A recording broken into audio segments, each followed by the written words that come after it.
காதொளிரும் குண்டலமும் கைக்கு வளையாபதியும் கருணை மார்பின் மீதொளிர் சிந்தாமணியும் மெல்லிடையில் மேகலையும் சிலம்பார் இன்ப போதொளிர் பூந்தாமரையும் பொன்முடிச் சூளாமணியும் பொலியைச் சூடி நீதியொளிர் செங்கோலாய் திருக்குறளை தாங்கும் தமிழ் நீடு வாழ்க. திக்கட்டும் பரந்து வாழும் தீந்தமிழ் உறவுகளே வணக்கம். இது டான் தொலைக்காட்சி பெருமையோடு வழங்குகிற சொற்சமர். வளரும் இளம் பேச்சாளர்களுடைய வாதத்திறனை மேம்படுத்துவதற்கான அமர்.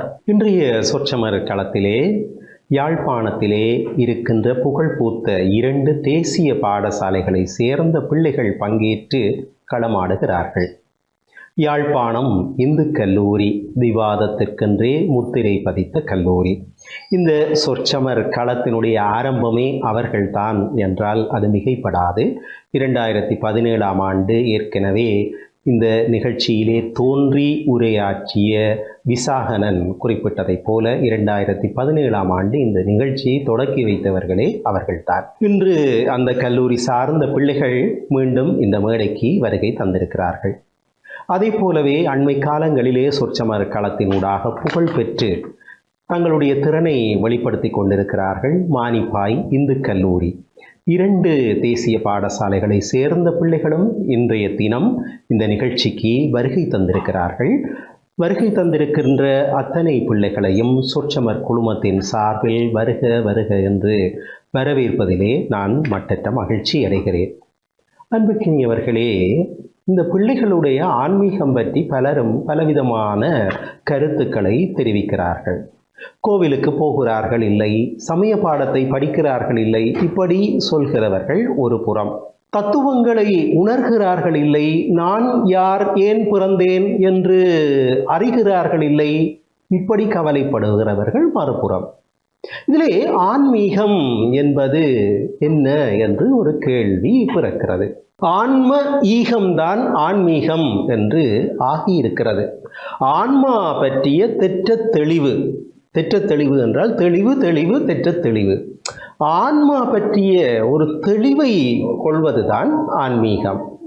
ஆனால் இன்றைக்கு இயேசு பெரிதா அல்லது சிவபெருமான் பெரிதா என்று ஒருவருக்கு ஒருவர் சண்டை பிடிப்பதை ஆன்மீகமாக கருதுகிறார்கள். நிச்சயமாக அது ஆன்மீகம் கிடையாது. என்னுடைய கடவுள் மேலானவர், உன்னுடைய கடவுள் தாழ்வானவர் என்று கொள்வது ஆன்மீகம் அல்ல, அது மதம். மதம் சமயம் என்பதற்கு மதம் என்று கொண்டாலும் மதம் பிடித்து மனிதர்கள் அலைகிறார்கள். அது உண்மையான ஒரு சமயிக்கு உரிய பண்பு கிடையாது. ஆனால் எங்களுடைய மண்ணிலே இதைத்தான் ஆன்மீகம் என்று நம்பிக்கொண்டிருக்கிறார்கள். மேடராசிரியர்களே, இன்று உங்களுக்கு எப்படி அமைய போகிறது, இப்படி சொல்வதை கூட ஆன்மீகம் என்று நினைத்து கொண்டிருக்கிறார்கள். இவையெல்லாம் ஆன்மீகம் கிடையாது. ஆனால் ஆன்மீகம் என்பது என்னை போல பிற உயிர்களையும் நேசிக்கின்ற தன்மையிலே அந்த ஆன்மீகத்தினுடைய அடிப்படை அமைந்திருக்கிறது. எனக்கும் கடவுளுக்கும் உள்ள உறவு என்ன என்று தேடுவதிலே ஆன்மீகத்திற்குரிய அடிப்படை அமைந்திருக்கிறது. இது எல்லாம் உணர்ந்து இந்த பிள்ளைகள் இன்றைக்கு ஒரு நல்ல தலைப்பை சுமந்து வருகிறார்கள். இன்றைய சூழலிலே இளையோருடைய ஆன்மீக நாட்டம் வளர்கிறதா அல்லது தளர்கிறதா? வளர்கிறதே என்று வாதத்தை முன்வைக்க இருக்கிறார்கள் மானிப்பாய் இந்து கல்லூரி மாணவர்கள். இன்றைக்கு எத்தனை பிள்ளைகள் சமய வழியிலே நடக்கிறார்கள், பொதுநலன் பற்றி சிந்திக்கிறார்கள், கோவிலுக்கு போகிறார்கள், தொண்டுகள் செய்கிறார்கள், பெரியோர்களை மதிக்கிறார்கள், பிறர் நலம் பற்றி விளைகிறார்கள். இப்படி எத்தனையோ காரியங்களை எல்லாம் எடுத்து சொல்லி ஆன்ம ஈடேற்றம் பற்றி சிந்திக்கின்ற இளையவர்கள் இன்றும் இருக்கிற காரணத்தினால்தான் ஆன்மா ஈடேறுகிறது, ஆன்மீகம் தலைக்கிறது என்று சொல்கிறார்கள். சில மதம் சார்ந்த கூறுகளையும் நாங்கள் உள்வாங்கிக் கொள்ளலாம். இன்றைக்கு இளையோர் இல்லை என்றால் கோவிலிலே சுவாமிக்காக முடியாது. அது சைவ கோவிலாக இருக்கட்டும், கிறிஸ்தவ தேவாலயமாக இருக்கட்டும், செயற்பாடுகளை செய்வதற்கு இளையோருடைய பங்கேற்பு அவசியமாக இருக்கிறது. மறுபுறத்திலே முன்னிற்காலங்களை விட இளையோர் கோவிலுக்கு போகிற எண்ணிக்கை தேவையில்லை, பேசவே முடியாத அளவிற்கு குறைந்து கொண்டு வருகிறது, அருகிக் கொண்டு வருகிறது என்று சொல்லத்தக்க கவலைகளை வெளிப்படுத்துகின்ற நிலையிலே தான் நாங்கள் இன்றைக்கு இருக்கிறோம். இவற்றையெல்லாம் எடுத்துச் சொல்லி ஆன்மீக நாட்டம் இளையோரிடம் இன்றைக்கு குறைகிறது என்று நிறுவ வருகிறார்கள் யாழ்ப்பாணம் இந்து கல்லூரி அணியினர். இனி நம்முடைய வேலை சண்டையை கிளப்பி விடுவதுதான். வாதத்தை ஆரம்பித்து வைக்கிறார் மோகன கிருஷ்ணா விஷ்ணுஜன். அவர் மானிப்பாய் இந்து கல்லூரியிலே உயர்தரத்திலே உயிரியல் விஞ்ஞான பிரிவிலே கல்வி பயில்கிறார். பேசுங்கள் விஷ்ணுஜன். நெற்றிக்கண் திறப்பினும் குற்றம் குற்றமே என வாதிட்ட நக்கீரர் வழி தோன்றிய நடுவர்களே, எந்தரப்புவாதிகளே எதிர்தரப்புவாதிகளே, உங்கள் அனைவருக்கும் என இந்நேர வந்தனங்கள். அந்த வகையில் எமக்கு இன்று கிடைத்துள்ள தலைப்பானது இன்றைய இளையோர்கள் மத்தியில் ஆன்மீகம் வளர்கின்றதா தளர்கின்றதா என்ற ரீதியில் எமது அணியானது வளர்கின்றது என்றவாறு வாதிட வந்துள்ளது. அந்த வகையில் ஆன்மீகம் என்பது ஒரு ஆன்மாவானது தன்னை பற்றி தான் அறிந்து கொள்வதோடு இறைவனுக்கும் தனக்கும் இடையிலான இடைத்தொடர்பை நன்கு விளங்கிக் கொண்டு அதன் மூலம் தன்னை மேம்படுத்துவதுதான் ஆன்மீகம் என்றவாறு எமது அணியானது வாதிட உள்ளது. அதில் நான் முதலாவது குறிப்பிட வேண்டியது, இன்று சைவமும் தமிழும் தலைத்தோங்கி இருக்கும் இந்த யாழ்ப்பாண ராஜ்ஜியத்தை நீரோடு இருக்கும் பணவிலங்களுக்கும் நடுவிலே வரவேற்று நிற்பது எமது நாவற்குழி. அந்த நாவற்குழியிலே சிவபூமி எனும் இடத்திலே திருவாசக பொட்டகம் எனும் ஒரு சிவத்தலம் அமைக்கப்பட்டது. அந்த திருவாசக பொட்டக சிவதலத்தில் 51 திருவாசக பதியங்கள் 11 மொழிகளில் மொழிபெயர்க்கப்பட்டு கல்வெட்டுக்களில் செதுக்கப்பட்டது. இவை அனைத்தையும் மேற்கொண்டது கிளிநொச்சியைச் சேர்ந்த ஆனந்தன் வினோத் எனும் இளைஞர் தலைமையிலான அணிதான். எனவே இதிலிருந்து தெரிகிறது, இளைஞர்களிடத்தில் ஆன்மீக நாட்டம் அதிகரிப்பதுடன் ஆன்மீகத்தை வளர்த்தெடுப்பதை இளைஞர்களாகத்தான் காணப்படுகின்றனர். அடுத்த நோக்க போனால் இது என்னுடைய இந்துக்களுடைய பெரும் பிரச்சனையாக இருப்பது பக்கம் இந்த நெடுக்கனாரி மலை பிரச்சனை, குருந்தூர் மலை விவகாரம் என்பதை நாங்கள் மறக்க முடியாது. இந்த வெடுக்கனாரி மலையிலே சிவராத்திரி அன்று பூஜை நடத்தும் பொழுது 8 இளைஞர்கள் முன்னிலை சென்று அந்த பூஜையை மேற்கொண்டனர்கள். அதற்காக அந்த 8 இளைஞர்களை கைது செய்தார்கள். ஆனால் அந்த 8 இளைஞர்களுக்காக எத்தனையோ இளைஞர்கள் வவுனியா நீதிமன்றத்திலே முன்னின்று போராட்டம் நடத்தினார்கள் என்று சொன்னால் அங்கு நெடுக்கனாரி மலை எங்களுக்கு தேவை என்ற எண்ணம் வந்திருக்கிறது. இது ஆன்மீகத்தின் வளர்ச்சியாகத்தானே அமையும். அடுத்த நான் பார்க்க போனால் இஸ்லாம் சமுதாயத்தினர் குறிப்பிடத்தக்கதாக காணப்படுகிறது. இந்த இஸ்லாமிய சமுதாயத்தில் குரானானது இஸ்லாம் சமயத்தை சாதார மாற்று சமயத்தவர்களுக்கு குரான் நூலானது தமிழ் மொழியில் மொழிபெயர்க்கப்பட்டு இலவசமாக வழங்கப்பட்டு வருகிறது. இத்திட்டத்தை முன்னிறுத்தி நடத்துபவர்கள் இளைஞர் சமுதாயத்தினர் தான். இதிலிருந்து என்ன தெரிகிறது, ஆன்மீகம் என்பது இளைஞர் சமுதாயத்தில் அடித்தளமிட்டு தான் காணப்படுகின்றது. அந்த ஆன்மீகத்தை இளைஞர் சமுதாயம் தான் வளர்த்து வருகின்றனர் என்பது குறிப்பிடத்தக்கதாக காணப்படுகின்றது. அடுத்த நோக்கமிடத்து இந்த ஆன்மீக வளர்ச்சி, அதாவது ஆன்மீகம் இல்லாத தமிழ் ஒரு காலம் பாடாது என்று சொல்வார்கள். ஆன்மீகம் எப்பொழுது வளர்ச்சி காணத் தொடங்கியதோ அன்று முதலில் தமிழ் மொழியும் வளர்ச்சி காணத் தொடங்கியது என்று எத்தனையோ மடங்கள் எடுத்துக்கொள்வார். திரு நல்லுரை எடுத்துக்கொண்டால் திருஞான சம்பந்தர் ஆதீனம் மடம், சிவகுரு ஆதீனம் மடம் என்று எத்தனையோ மடங்கள் இருக்கின்றன. இத்தனை மடங்களையும் இயக்கி வருவது யாது என்று பார்க்க போனால் எங்களுடைய இளைஞர் சமுதாயமாகத்தான் நடைபெறவில்லை காணப்படுகின்றது. அடுத்த நமக்கு இந்த கடந்த பொங்கலின் போது திருவோணமலையில் 1500 நடன நாட்டிய மேதைகள் வந்து நடனமாடி 1500 பொங்கல் ஏற்பாடுகள் செய்யப்பட்டன. இதிலிருந்து 1500 பேரும் எமது யாழ்ப்பாண பல்கலைக்கழகத்தைச் சேர்ந்த இளையவர்கள் தான், ஜுவாதிகளும் இளைஞர்களும் சென்று அந்த நாட்டியத்தை தொடக்கி வைத்தனர். இது எமது பாரம்பரியம் என்று சொல்லி சூரிய பகவானை வரவேற்று செயற்பட்டது என்று சொன்னால் அங்கு இளைஞர்கள் மத்தியில் ஆன்மீகம் வளர்ந்திருக்கின்றதான் சொல்ல வேண்டும். அடுத்த நாம் நோக்க போகும் இடத்து வண்ணார்பண்ணை வைத்தீஸ்வரா கோயிலானது எவ்வளவோ பழமையான அந்த கோயில் இன்றும் அந்த பழமையை மாறாது, அந்த கட்டிடை அமைப்பை மாறாது பேணி வருவதற்கு பெருந்துணையாக அமைந்தது அந்த வண்ணார்பண்ணை சங்கம். அதில் முன்னிலை நின்று உழைப்பவர் இளையோர்களாகத்தான் காணப்படுகின்றனர். அண்மையில் கூட நல்லூர் திருவிழா சிறப்பாக இடம்பெற்றது. அந்த நல்லூர் திருவிழாவிலவே சிவப்பு நிற காவி வேட்டி அணிந்து கொண்டு பெரும் பங்காற்றி அந்த திருவிழாவை முன்னிட்டு நடத்துவதற்கு உதவியவர்கள் இளைஞர்களாகத்தான் காணப்படுகின்றனர் என்று கூறி, எனவே இன்றைய காலத்தில் இளையோர்கள் மத்தியில் ஆன்மீகமானது வளர்கின்றது, இன்னும் வளரும், இளைஞர்களால் வளர்க்கப்படும் என கூறி விடைபெறுகிறேன். நன்றி, வணக்கம். ஆன்மீக நாட்டம் இளையோரிடம் அதிகரித்து வருகிறது என்று விஷ்ணுஜன் சில சான்று ஆதாரங்களை இங்கே முன்வைத்தார். நல்லூர் திருவிழாவிலே சிவப்பு வேட்டி கட்டிய இளையோர்கள் பக்தி பூர்வமாக தொண்டு செய்தமையை குறிப்பிடுகிறார்.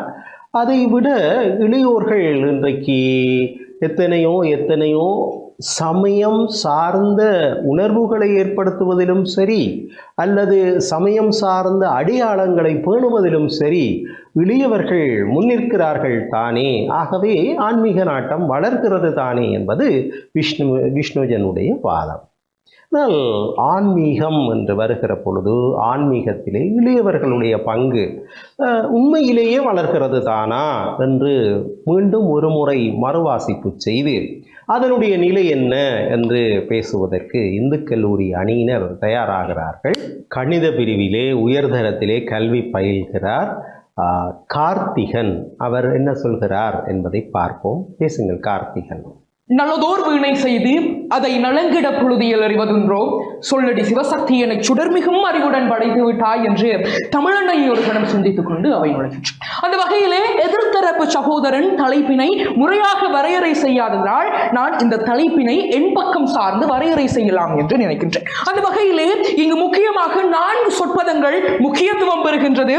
முதலாவது இன்றைய, இரண்டாவது இளம் தலைமுறையினர், அடுத்தது ஆன்மீக ஈடுபாடுகள், அடுத்ததாக தளர்கின்றது என்கின்ற விடயம். அந்த வகையிலே இன்றைய என்ற காலப்பகுதியானது தற்காலத்திலே அறிவியலும் தொழில்நுட்பமும் வளர்ந்து நிற்கின்ற பொழுது அங்கு இடம்பெறக்கூடிய அனைத்து காலப்பகுதிக்குமான தொகுதியினை இன்றைய என்று சொல்லியும், அதே போன்று இளம் தலைமுறையினர் என்பவர்கள் இளைஞர்களாக இதய துடிப்புகளும் வைராக்கியமும் கொண்டு போராடக்கூடியவர்களாக இருக்கக்கூடியவர்களை இளம் தலைமுறையினர் என்று சொல்லியும், அதே போன்று ஆன்மீக ஈடுபாடுகள் என்று நாங்கள் பார்க்கின்ற பொழுது ஆன்மீகம் என்பது ஒரு நல்ல வழிக்கான நெறி, ஒரு ஆன்மாவை நெறிப்படுத்தக்கூடியது, ஒரு லயப்படுத்தக்கூடியதுமான செயற்பாடுகளை ஆன்மீக ஈடுபாடுகள் என்கின்ற விதத்திலும், அதே போன்று தளர்கிறது என்று பார்க்கின்ற பொழுது அந்த வளர்ச்சியிலோ அல்லது அது நிற்கின்ற நிலையில் இருந்து கீழ் இறங்குகின்ற அந்த தருணங்களினை தளர்கிறது என்கின்ற ஒரு செயற்பாட்டினூடாக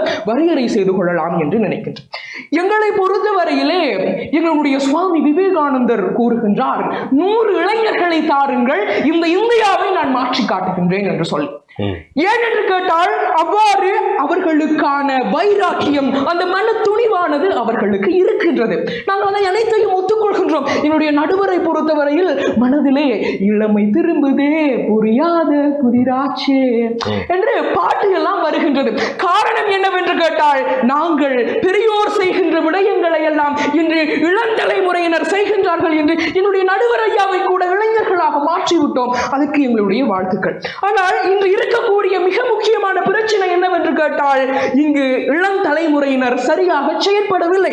நான் இதனை 4 வியூகங்களினூடாக கட்டமைக்கலாம் என்று நினைக்கின்றேன். முதலாவது, தற்கால சமயத்தினுடைய நிலைப்பாடு, இன்றைய இளம் தலைமுறையினருடைய எண்ணப்பாடு, தொழில்நுட்ப வளர்ச்சியால் ஆன்மீக ஈடுபாடுகளில் மந்தநிலை ஏற்படுத்துவதற்கு இளைஞர்களினுடைய வகிபங்கு, அதே போன்று மேலைத்தைய கலாச்சாரத்தினுடைய வருகையும் இளைஞரினுடைய திசை மாறுதலும் என்கின்ற இந்த 4 வியூகங்களினூடாக எங்களுடைய வாதத்தினை நாங்கள் கட்டமைத்துக் கொள்கின்றோம். எங்களை பொறுத்தவரையில் பௌத்தம் கூறுகின்றது, நல் உணர்வு, நல் நினைவு, நற்பேச்சு, நல் செயல், நல் வாழ்வு, நல் முயற்சி, நல் மனம், நல் நினைவுகள் எல்லாமே இந்த 8 வரையறாக்களுக்குள் உட்படுத்தி ஆன்மீகத்தினை எங்களுக்கு சொல்கின்றது. சரியை, கிரியை, யோகம், ஞானம் என்று சொல்லி சைவம் கூறுகின்றது. எவ்வாறு ஒவ்வொரு சமயங்களுக்கும் ஒவ்வாறான ஆன்மீக ஈடுபாடுகளுக்கான வகைபங்குகளானது வரையறுக்கப்பட்டு இருக்கின்றது. ஆனால் இன்று அவை அனைத்தும் நடைமுறையில் இருக்கின்றனவா என்பதுதான் கேள்வி. இன்று சாமி தூக்க வேண்டும் என்று கூறினால் தள்ளு வண்டியிலே தூக்கி கொண்டு செல்கின்றார்கள். காரணம், இளைஞர்கள் வரவில்லை என்கின்றார்கள். அந்த சிவாச்சாரியார் வந்து நின்று கொண்டு தேவார தோத்திரங்களை பாடுங்கள் என்று சொன்னால் அங்கு வயசு போன ஒருவர் நடுங்கிக் கொண்டு வந்து நின்று வாய் தளறி பாடுகின்றார். இதுதான் இன்றைய நிலைமை என்பதை நீங்கள் புரிந்து கொள்ளுங்கள். நிலை பெறுமா ரெண்ணுதியே நெஞ்சே நீவா நித்தழுமும் பிரானுடைய கோயில் புக்கு புலர்வதன் முன் நலுக்கிட்டு மெழுக்கமிட்டு பூமாலை புனைந்தேத்தி புகழ்ந்து பாடி தலையார கும்பிட்டு கூத்துமாடி சங்கராசைய போற்றி போற்றி என்பதுதான். ஆனால் இன்று நாங்கள் அதனை செய்கின்றோமா என்று கேட்டால் கிடையவே கிடையாது. நாங்கள் அறிவியலின் குழந்தைகள், நாங்கள் தொழில்நுட்ப யுகத்திற்கு என்று பிறந்தவர்கள் என்று கூறி கூறி கூறி ஆன்மீகத்தினை மறந்து விட்டோம். ஆனால் அந்த ஆன்மீகத்தில் தான் இல்லாத பல அறிவியல் கண்டுபிடிப்புகளும் இருக்கின்றது என்பதை மறந்து விட்டோம். ஆகவே இன்றைய இளம் தலைமுறையினரால் இவ்வாறான செயல்பாடுகள் தளர்ந்து கொண்டு இருக்கின்றது என்று கூறி விடைபெற்று செல்கின்றேன். நன்றி, வணக்கம். அருமை அருமை. கார்த்திகன் ஒரு விவாதத்தை எப்படி கட்டமைக்க வேண்டும் என்று விவாதத்திலே இருக்கிற சொற்களை எல்லாம் இங்கே வரைவிலக்கணப்படுத்தி, அதற்கு பிறகு எங்களுடைய அணி எப்படி இந்த விவாதத்திலே பயணிக்க உள்ளது என்கிற வரையறைகளை எல்லாம் சொல்லி இந்த விவாதத்திற்குள்ளே தன்னுடைய தலைமை உரையை ஆற்றியிருக்கிறார். இது இவர்களுக்கான ஒரு பயில் களம். எனவே இதை நாங்கள் ஒரு முன்னுதாரணமாக கொள்ளலாம் என்பதற்காக இதை நான் சொன்னேன். இதற்கும் அப்பால் இன்றைக்கு ஆன்மீகம் என்று வருகிற பொழுது இன்றைக்கு இளையோர் மத்தியிலே ஆன்மீக நாட்டம் தளர்கிறது என்பது அவர்களுடைய வாதம்.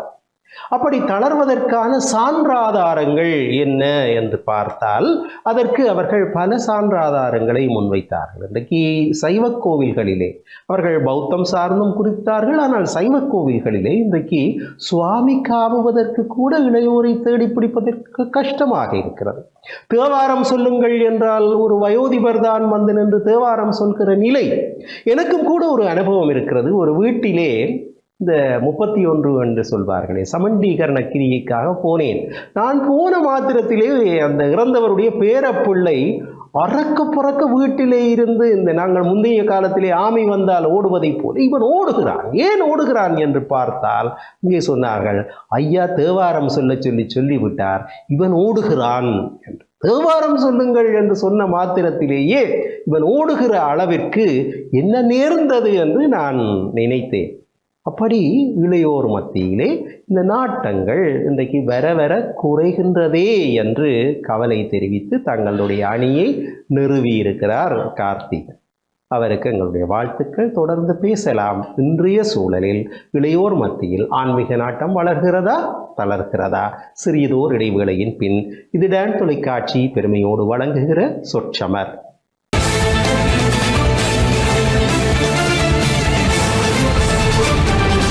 இடைவேளையை தொடர்ந்து மீண்டும் சந்திக்கிறோம். இது டான் தொலைக்காட்சி பெருமையோடு வழங்குகிற சொற்சமர். இன்றைய சூழலில் இளையோரிடம் ஆன்மீக நாட்டம் வளர்கிறதா தளர்கிறதா? வளர்கிறது என்கிறார்கள் மானிப்பா இந்து கல்லூரி அணியினர். இல்லை தளர்கிறது என்கிறார்கள் யாழ்ப்பாணம் இந்து கல்லூரி அணியினர். இப்பொழுது இரண்டாவது சுற்று ஆரம்பமாகிறது. மானிப்பா இந்து கல்லூரி அணியிலே பேசுகிற பேச்சாளர் உயர்தரத்திலே கணித பிரிவிலே கல்வி பயில்கிறார் அல்ரின் குரூஸ் சாருஜன். கடந்த நிகழ்ச்சிகளிலே எல்லாம் தன்னுடைய வாதத்திறனை சிறந்த முறையிலே வெளிக்காட்டியவர் சாருஜன். இன்று என்ன பேசுகிறார் என்பதை பார்க்கிறோம். அவர் பேச வேண்டிய தலைப்பு இன்றைய சூழலில் இளையோர் மத்தியில் ஆன்மீக நாட்டம் வளர்கிறது. பேசுங்கள் சாருஜன். என் நெஞ்சிலும் நாவிலும் தவழ்ந்து விளையாடி என்னை தட்டி கொடுத்து கொண்டிருக்கும் என் தமிழ் தாய்க்கு தலை சாய்த்து வந்தனை செய்து கொண்டு நடுவரவர்களுக்கும் என் எந்தரப்பு தோழர்களுக்கும் டான் தொலைக்காட்சி நேயர்கள் அனைவர்களுக்கும் இச்சிறியோனுடைய வந்தனைகளையும் தெரிவித்துக் கொண்டு நேரடியாக என்னுடைய வாதத்துக்குள் நுழையலாம் என்று நினைக்கிறேன். அந்த விதத்திலே ஆன்மீகம் என்பது யாது? ஆன்மீகம் என்பது ஒரு மனிதனை நன்னடத்தை உடையவனாகவும் சமூகத்துக்கு ஏற்புடையவனாகவும் மாற்றக்கூடிய சக்தி ஆன்மீகம் என்று கொள்ளலாம். அந்த விதத்திலே இன்று ஆன்மீக ரீதியிலான ஈடுபாடு எதிர்த்தரப்பினர் சொல்லி இருந்தார், சமூக சீர்கேடுகளிலே இளைஞர்கள் பங்கு பெற்றுகிறார்கள் என்று சொல்லி. ஆனால் அப்படிப்பட்ட சமூக சீர்கேடுகள் என்று சற்று சற்றாக நெளிந்து வருவதை நாங்கள் அவதானிக்கக்கூடியதாக உள்ளது. இன்றைய இளைஞர்களுடைய தேடல் ஆன்மீகத்தின் புறம் திரும்பல் அடைவதை நாங்கள் காணக்கூடியதாக உள்ளது. காரணம், இன்று நல்லொழுக்கமுடைய அதாவது சமூகத்திற்கு சமூக நேயமான சங்கங்கள் கழகங்களை நிறுவி இன்று பற்பல இளைஞர்கள் கைவிடப்பட்டவர்கள் ஏழை எளியவர்கள் வாழ்வாதாரம் இழந்தவர்கள் போன்றவர்களுக்கு பற்பல நிதி உதவிகளாக இருக்கட்டும் கல்வி சார்ந்த உதவிகளாக இருக்கட்டும் பற்பல உதவிகளை செய்து கொண்டிருக்கிறார். அங்கே ஆன்மீகத்திலே அவர்கள் தலை தோங்கி நிற்பதன் காரணமாக சமூகத்துக்கு பயனுள்ளவர்களாக தங்களை வலுப்படுத்திக் கொண்டிருக்கிறார். எதிர்த்தரப்பினர் சொல்லி இருந்தார், சாமி தூக்குவதற்கு பதிலாக தள்ளுவண்டியிலே சாமியை தள்ளுகிறார்களா? அண்மையிலே சுதுமலையிலே மாபெரும் வெள்ளப்பெருக்கு வந்தது. அங்கே சூரன் போர் நிகழ்த்தினால்தான் தங்களுடைய சடங்குகளை முடிக்க முடியும் என்று சொல்லி பக்தர்கள் திண்டாடி கொண்டிருந்த நேரத்திலே இளைஞர்கள் அனைவரும் ஒன்று கூடி அங்கே சூரன் போரை தங்களுடைய இறுதி முயற்சி வரை போராடி அங்கே சூரன் போரை நிகழ்த்தி விட்டுத்தான் சென்றார்கள். அங்கே ஆன்மீகம் தளர்ந்து விடக்கூடாது என்பதிலே கருத்து கருத்தாய் இருந்தவர்கள் யார்? எங்களுடைய இளைஞர்கள் தான் நடுவர். அந்த மழை வெள்ளத்திற்குள்ளே சூரன் போர் செய்தார். ஆமா, அந்த கஷ்டத்துக்குள்ளே கூட தங்களுடைய ஆன்மீகம் என்பது தளர்ந்து விடக்கூடாது என்பதிலே உன்னதமான பங்கை வகித்தார்கள் இளையோர்கள். அது மட்டுமா, இன்றைக்கு வெற்றாப்பளையிலே ஒரு பொங்கல் என்று வந்தால் எத்தனை இளைஞர்கள் வந்து நிற்கிறார்கள். எத்தனை இளைஞர்கள் அங்கே ஆன்மீகத்தை வளர்த்தெடுப்பதற்காக வந்து ஒன்று கூடி நிற்கிறார்கள். மடுமாதா வருகையை பாருங்கள். மருதமடு மண்ணில் நின்று அன்னை அகில இலங்கையை சுற்றி வந்த பொழுது அங்கே அந்த மருதமடு மாதாவை வரவழைக்கின்ற பொழுது தங்களுடைய பண்பாடு, கலாச்சாரம், ஆன்மீகம் ரீதியிலான வளர்ச்சியை எவ்வளவு அழகாக எடுத்து எம்பினார்கள் எங்களுடைய இளைஞர்கள். அது வளர்ச்சி இல்லையா? இன்றைக்கு கோவில்களிலே ஒரு தீந்தை பூசுவதாக இருக்கட்டும், கோவில் அலங்காரங்களாக இருக்கட்டும், ஏன் எங்களுடைய மதத்தின் பொறுத்தமட்டிலே கத்தோலிக்க மதத்தை பொறுத்தமட்டிலே ஆலய கிரிகைகள், ஆலய பூஜைகளை பொறுத்தமட்டிலே அங்கே முன்னின்று வந்து செயற்படுபவர்கள் இளையோர்கள் தான். அங்கே ஆன்மீகத்தை வளர்த்தெடுக்க வேண்டும் என்பதிலே கருத்தாக இருக்கிறார்கள் இளையோர்கள். அண்மையிலே கூட ஒரு வதந்தி வந்தது, மதவாதத்தை வளர்க்க வேண்டும் என்பதற்காகவே ஒரு சிலர்கள் ஏவி விட்டார்கள். அதாவது ராவணன் தமிழ் மன்னனே கிடையாது என்று சொன்னார்கள், ராவணன் சைவ சமயத்துக்கு உரித்தானவனே இல்லை என்று சொன்னார்கள். ஆனால் அதே வலைத்தளத்திலே ஒரு இளைஞன் ராவணன் தமிழ் மன்னன் தான், அவன் சைவ சமயத்தை உடையவன் தான் என்பதை அடுக்கடுக்கான ஆதாரங்கள் மூலமாக நிரூபித்தான். அதற்கு பிறகு அந்த மதவாதம் என்பது இல்லாமலேயே போய்விட்டது. அங்கே மத ரீதியான எதிர்ப்புகளை தடுத்து ஆன்மீக வளர்ச்சியை ஏற்படுத்துபவர்கள் இந்த இளைஞர்கள் தான். அது மட்டுமா, இன்றைக்கு கத்தோலிக்க தேவாலயங்களிலே 90% இளைஞர்கள் தான் மறைக்கல்வி ஆசிரியர்களாக இருக்கிறார்கள். அங்கே தர்மத்தை போதிப்பவர்களாக இருப்பவர்கள் இந்த இளைஞர்கள் தான் நடுவர்களே. ஆக இன்றைய சமுதாயத்திலே சமூக சீர்கேடுகள் என்பவை சற்றாக நெளிந்து வருகின்றன. அது மட்டுமல்லாமல் அந்த சமூக சீர்கேடுகளால் ஏற்படக்கூடிய விளைவுகளை இனங்கண்டு அங்கே சரியான தீர்வை மக்களுக்கு கொடுத்து சிறந்த உதவிகளையும் வழங்கி அங்கே இருக்கக்கூடிய ஏழை எளியவர்களுக்கு நல்ல வழிகளையும் காட்டி சமூகத்தை முன்னேற்ற பாதையிலே நகர்த்தி செல்பவர்கள் யார் என்று பார்க்க போனால் அது இளைஞர்களாகத்தான் இருக்கிறார்கள். ஆகவே இன்று ஆன்மீகத்திலே ஈடுபட்டு தலை தோங்கி நிற்பதால் தான் இன்றைய இளைஞர்கள் சமூகத்துக்கு சாதகமானவர்களாக வாழ்ந்து கொண்டிருக்கிறார்கள் என்று கூறி இன்றைய இளைஞர்களுடைய ஆன்மீக ஈடுபாடு அதிகரித்திருக்கிறது என்று கூறி வாய்ப்புக்கு நன்றி பாராட்டி விடைபெறுகிறேன். நன்றி, வணக்கம். சாருஜன், இன்றைய இளைஞர்கள் துணை ஆற்றலோடு ஆன்மீகத்தை வளர்ப்பதற்கு முயல்கிறார்கள் என்று சில சான்றாதாரங்களை சொன்னார். அது இஸ்லாமிய மஜ்லிஸ் ஆகட்டும், பௌத்தர்களுடைய தம்ம பாடசாலை ஆகட்டும், கிறிஸ்தவர்களுடைய சண்டே ஸ்கூல் ஆகட்டும், இந்துக்களுடைய அறநெறி பாடசாலை ஆகட்டும், எங்கும் இளையோர் கற்கிறார்கள், இளையோர் ஆசிரியர்களாக இருக்கிறார்கள். எனவே ஆன்மீகம் வளர்கிறது தானே என்பது அவருடைய கருத்தாக இருக்கிறது. இதற்கெல்லாம் எப்படி இந்து கல்லூரி அணியினர் பதில் சொல்ல போகிறார்கள் என்பதை காண்பதற்கு நானும் ஆவலாக இருக்கிறேன். இந்து கல்லூரி அணியினுடைய 2வது பேச்சாளர் இங்கே வருகை தந்திருக்கிறார். யாழ்ப்பாணம் இந்து கல்லூரியிலே தரம் 11 வகுப்பிலே கல்வி பயில்கிறார் காண்டீபன் பவிஷாந்த். அவர் என்ன சொல்கிறார் பார்ப்போம். நிகழ்ந்ததனைத்தும் அறிந்துள்ள சொல்பவிவாளர்களும் இவள் என்று பிறந்தவள் நன்றியா இயல்பினல் தமிழன்னை ஒரு கணம் சிந்தித்துக் கொண்டு அவர் நுழைகிறேன். அந்த வகையிலே இன்று உங்கள் முன்னிலையில் இன்றைய இளந்தலைமுறையின் ஆன்மீக ஈடுபாடுகள் வளர்கிறது தளர்கிறது என்ற தலைப்பில் தளர்கிறது என பேச வந்தது மட்டற்ற மகிழ்ச்சி. கரம் நடுவர் அவர்களே இன்று எதிரணிவாதி வந்து கூறியிருந்தார், எல்லா மதத்திலும் குறிப்பாக கத்தோலிக்கமாக இருக்கட்டும் சைவமாக இருக்கட்டும் அனைத்திலும் ஆன்மீக வகுப்புகள், அதாவது அறநெறி பாடசாலைகள் நடைபெறுகின்றது என்று. நானும் பார்த்திருந்தேன். என்று நாவலர் பெருமானின் நினைவாக நாவலர் ரோட்டன் என்று அமைத்துள்ளது. அதில் அன்று ஞாயிற்றுக்கிழமை அன்று சென்றிருந்தேன். எத்தனையோ பெற்றோரின் வாகனங்கள் நிறுத்தப்பட்டிருந்தது. ஆனால் அவர்கள் பிள்ளைகளை அறநெறி பாடசாலையிலிருந்து ஏற்றவில்லை. மாறாக அந்த தனியார் வகுப்பிலிருந்து ஏற்றிவிட்டு மற்ற தனியார் வகுப்புக்கு கொண்டு செல்ல வேண்டும் என்பதற்காகவே அங்கு அந்த பெற்றோர்கள் நிற்கிறார்கள். மாறாக இங்கு எவருமே அறநெறி பாடசாலைகள் செல்வதில்லை. இன்று நம்முடைய அரசாங்கமே கூறிவிட்டது, பிள்ளைகளை அறநெறி பாடசாலைக்கு அனுப்புங்கள் என்று. ஆனால் பெற்றோர்கள் அதை கேட்பதில்லை. மேலும் நான் காப்போத சாதாரண தரத்தில் கல்வி கற்கின்றேன். என்னுடைய சக மாணவர்களில் நன்றாக பயிலும் மாணவர்கள் சிலர் உள்ளனர். அவர்கள் நான் கதைக்கும் போது கூறுவர், நண்பா நான் இந்த மேத்ஸ் சயின்ஸ் எல்லாம் நல்லா செய்திருவேன், இந்த சமயம் தான் ஒரு பிரச்சனை, அதை போய் பெற்றோரிட சொல்லிவிடும். ஆனால் பெற்றோரும் சொல்லுவார், எந்த மகனுக்கு சமயம் வராது என்பதை பெருமையாக பெற்றோரும் சொல்லிவிடும். மற்றவர்கள் சொல்லணும், என்னண்டா என் மகன் வந்து நல்லா மேத்ஸ் சயின்ஸ் எல்லாம் செய்வார், அவர் நல்லா படிப்பார். அந்த சமயம் தான் உடனே அங்காளிகா சொல்லுவார், ஓ ஆனா சமயம் இப்ப யாருக்கு சமயம் ஆன்மீகம் என்பதை நாம் ஒதுக்கி விடுகிறோம். இன்று நாம் தொழில்நுட்பத்தின் குழந்தைகள், நமக்கு ஆன்மீகம் வேண்டாம், விஞ்ஞானமும் கணிதமும் போதும் என்றுதான் நம்முடைய மக்களின் எண்ணம் இருக்கிறது. மேலும் அவரே கூறியிருந்தார், ஆன்மீகம் என்றால் நன்னடைத்துப்படுத்துவது. இன்று நம்முடைய சைவத்தில் அன்பும் சிவமும் இரண்டென்பார் அறிவிலார் என தொடங்கி அன்பே சிவமாய் அமர்ந்திருந்தார் என்று அன்பை சிவத்திற்கு ஒப்பிட்டு திருமூலர் கூறியிருந்தார். ஆனால் இன்று நம்முடைய இளம் தலைமுறையுடன் காணப்படுவது போலியா நினைத்தவர்கள். இன்று எத்தனையோ திருமணங்களின் முடிவு விவாகரத்து தான் முடிகிறது. எவருமே அந்த சிவத்திற்கு ஒப்பிடப்படும் மாபெரும் அந்த அன்பை கொண்டிருப்பதில்லை, மாறாக ஒரு போலியான இடைத்தொடர்பையை கொண்டிருக்கின்றனர். மேலும் தற்கொலை, இன்று இஸ்லாமியர்கள் முஸ்லிம்கள் கூறுகின்றனர், முஸ்லீமாக இருக்கும் ஒருவன் தன் இறைவனால் வழங்கப்பட்ட தன்னுடைய உயிரை மாய்ப்பானாக இருந்தால் அவன் நரகத்திற்கு எடுத்து செல்லப்படுவான் என்று கூறுகின்றனர். ஆனால் இன்று தற்கொலைகளின் எண்ணிக்கை குறைகிறதா என்று கேட்டால் இல்லைதான். எதிரணிவாதிகள் ஆமென்றனர், எனக்கு அது எப்படி என்று தெரியவில்லை. ஆனால் இன்றும் உண்மையாக தற்கொலைகளின் எண்ணிக்கையும் குறையவில்லை, சமூக சீர்கேடுகளின் எண்ணிக்கையும் குறையவில்லை. மேலும் போதைப் பொருள் பாவனை, இன்று கல்லருந்துவதையே பிழை என்று கூறுகின்றது. ஆனால் இன்று நாம் போதையில் நீந்தும் பேதைகளாக சரித்திரம் படைத்த நாம் தரித்திரமாக அலைகின்றோம் என்றால் போதைப் பொருளின் பாவனை இளந்தலைமையுடன் தலைவிரித்து ஆடுகிறது என்பதில் எந்த ஒரு சந்தேகமும் இல்லை. மேலும் இந்த முதியோர் என்பவர்கள் தாம் கலாச்சாரத்தை தம்முடைய இளையோருக்கு செல்ல வந்தா உடனே கூட வந்துட்டான் அபூமர் என்ன சொல்ல வரான். அதான் என்னுடைய முதியோர்கள் எமக்கு ஏதாவது நல்லுரை கூற வந்தால் அவரை ஒதுக்குகின்றோம். எவனாவது ஒருவன் பாடசாலைக்கு பட்டை அடித்து வந்து விட்டால் சரி, அனைவராலும் ஒதுக்கப்பட்டுவிட்டான்.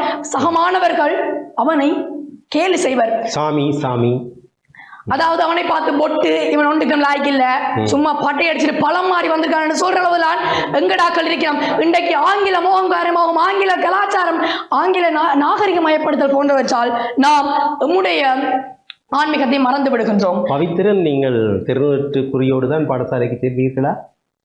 ஆம், மிகவும் நல்லது. அதெல்லாம் நான் சந்தித்த விளைவுகளைத்தான் இன்று என்னுடைய ஆதங்கமாக இந்த வாதத்தில் நான் தெரிவிக்கின்றேன். மேலும் என்னுடைய சகவாதிகள் கூட திருவரு அணியவில்லை, நான் அணிந்ததால் நான் கேலி செய்யப்பட்டேன் என்பது என்னுடைய சுய அனுபவம். அதனை இங்கு கூறிவிட்டு செல்கின்றேன். மேலும் இன்றைக்கு முதலாம் வாதி கூறியிருந்தார், இஸ்லாமியர்கள் வந்து குரானை தமிழில் மொழிபெயர்த்து வழங்குகின்றனர் என்று. நான் ஒத்துக்கொள்கிறேன், தமிழில் மொழிபெயர்த்து வழங்கிவிட்டனர். அதை நாம் படிப்பதும் இல்லை. குரான் கூறும் தற்கொலைக்கு எதிராகவோ குரான் கூறும் சீர்கேடுகளுக்கு எதிராகவோ நாம் குரல் கொடுப்பதில்லை, மாறாக பேசாமல் இருக்கின்றோம். மேலும் இன்றைக்கு புலம்பெயர் உறவுகள் கோயில்களை அமைக்கின்றனர் என்றால் அது தம்முடைய பந்தாவிற்காக அமைக்கின்றமே தவிர அந்த கோயில்கள் என்று பெரும் காணிகளாக உள்ளது. அங்கு என்னுடைய முதலாம் வாதி கூறியது போல சாமி தூப்பது போல நீங்கள் பெரிய பெரிய கோயில்களை கருதலாம், ஆனால் இன்று கூட ஊர்ப்புறங்களில் எத்தனையோ கோயில்கள் போற்றுவாரின்றி அழிவடைந்து செல்கின்றது. எனவே இன்று நம்முடைய இலங்கையில் ஆன்மீகமும் அரசியலும் முதியோர் கையிலே தான் மாத்திரம் இருக்குது என கூறி விடைபெறுகிறேன். நன்றிகள் ஆயிரம். பவித்திரன் அழகாக அனுபவபூர்வமாக சில கருத்துக்களை இந்த மன்றிலே முன்வைத்தார். அவர் பேசுகிற பொழுது எனக்கும் என்னுடைய பாடசாலை காலம் நினைவுக்கு வந்தது. நானும் ஒரு சைவ குடும்பத்தை சார்ந்தவன். பாடசாலை செல்கிற பொழுது ஒரு கிறிஸ்தவ பாடசாலையிலே கல்வி கற்றேன். அப்படி பாடசாலைக்கு செல்கிற பொழுது நெற்றியிலே சந்தனம் போட்டு வைத்து கொண்டு போவேன். பொட்டர் வாரார் என்று என்னை அந்த காலத்திலே பொட்டர் என்றால் வேறு ஒரு நபரை குறிக்கும். அது சில சந்தர்ப்பங்களிலே அந்த பொட்டர் என்ற பெயர் எனக்கு பெருமையாக கூட இருக்கும். இது எப்படியோ இந்த பிள்ளைகளை பார்த்து சைவ ஒழுகலாறு அல்லது சமய ஒழுகலாறு இவற்றை பேணுகிறவர்களை பார்த்து கேலி பேசுகிற சகபாடிகள் இருக்கிறார்களே, அவர்கள் கூட தளரச் செய்கிறார்களப்பா என்கிற ஒரு மன ஆதங்கத்தை பவித்திரன் இங்கே முன்வைத்தார். எங்களுடைய கல்வி கொள்கைகளின் பிரகாரம் கல்வியினுடைய நோக்கங்களுக்குள்ளே தேர்ச்சி என்று சொல்கிறோம், கம்பிட்டன்சி என்று ஆங்கிலத்திலே சொல்வோம். நாங்கள் அடைய வேண்டிய தேர்ச்சிகளுக்குள்ளே முக்கியமான ஒரு தேர்ச்சி சமயமும் ஒழுகலாறும் என்று அமைந்திருக்கிறது. இந்த சமயமும் ஒழுகலாறும் ஆன்மீக வழியிலே பயணிப்பதால் இலகுவிலே அடைந்துவிடும். இதற்குள்ளே இவர்களுக்கு நான் ஒரு ஞாபகமூட்டலை மேற்கொள்ள வேண்டும். ஏனென்று கேட்டால், இன்றைக்கு இவர்கள் சமயம் சார்ந்த, மதம் சார்ந்த செயற்பாடுகளைத்தான் பெரும்பாலும் ஆன்மீகம் என்று கொண்டு வந்து கலக்கிறார்கள்.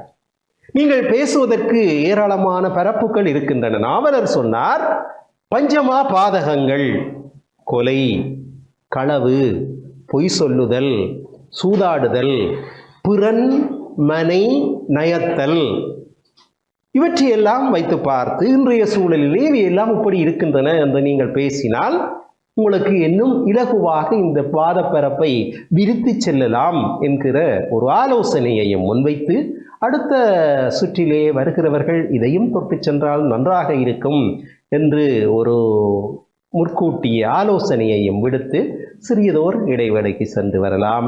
இது டான் தொலைக்காட்சி பெருமையோடு வழங்குகிற சொற்சமர்.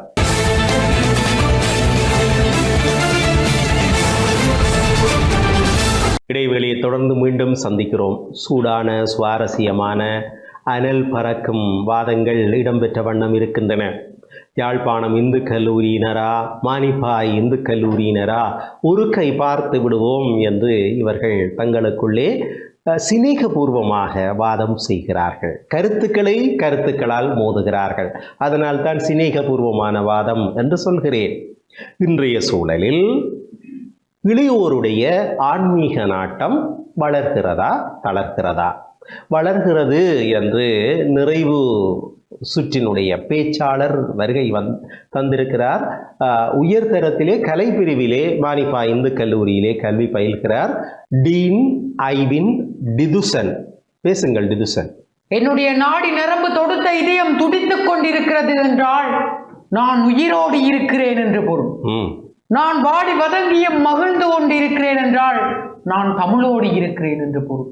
அந்த வகையில் நடுவர் அவர்களுக்கும் எந்தரப்பு எதிர்த்தரப்பு வாதிகளுக்கும் அன்பான டான் டிவி நேயர்களுக்கும் இந்த சிறியனின் சிரம் தாழ்ந்திய வந்தனங்கள்.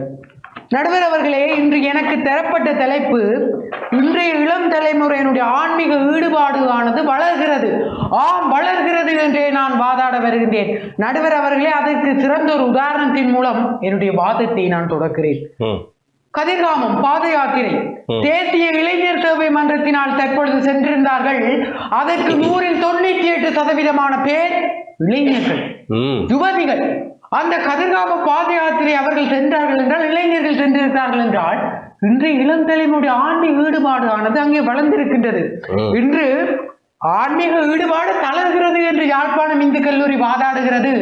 ஆனால் இன்றும் ஆன்மீக பத்திரிகைகளான தென்னாடு, சிவதொண்டன் போன்ற பத்திரிகைகளை வெளியிடுவது யாழ்ப்பாணம் இந்து கல்லூரியுடைய பழைய மாணவர். எனக்கு அதில் ஆச்சரியமாக இருக்கிறது. நடுவர் அவர்களே, இந்திய பிரதமர் மோடி கூட செங்கோல் வாங்கும் போது கோளரபதிகம் பாடப்பட்டு தான் அங்கே செங்கோல் வாங்கப்படுகிறது. கனடா பிரதமர் நீதியரசர் அவர்கள் இலங்கை விஜயத்தின் போது கூட தான் அங்கே சத்திய பிரமாணம் செய்யும் போது கோளறுபதிகம் பாடப்பட்டு தான் சத்திய பிரமாணம் செய்தேன் என்று கூறுகிறார். ஏன், ஒரு நீதிமன்றத்தில் கூட பகவத்கீதையின் மேல் கை வைத்து தான் சத்தியம் வாங்கப்படுகிறது.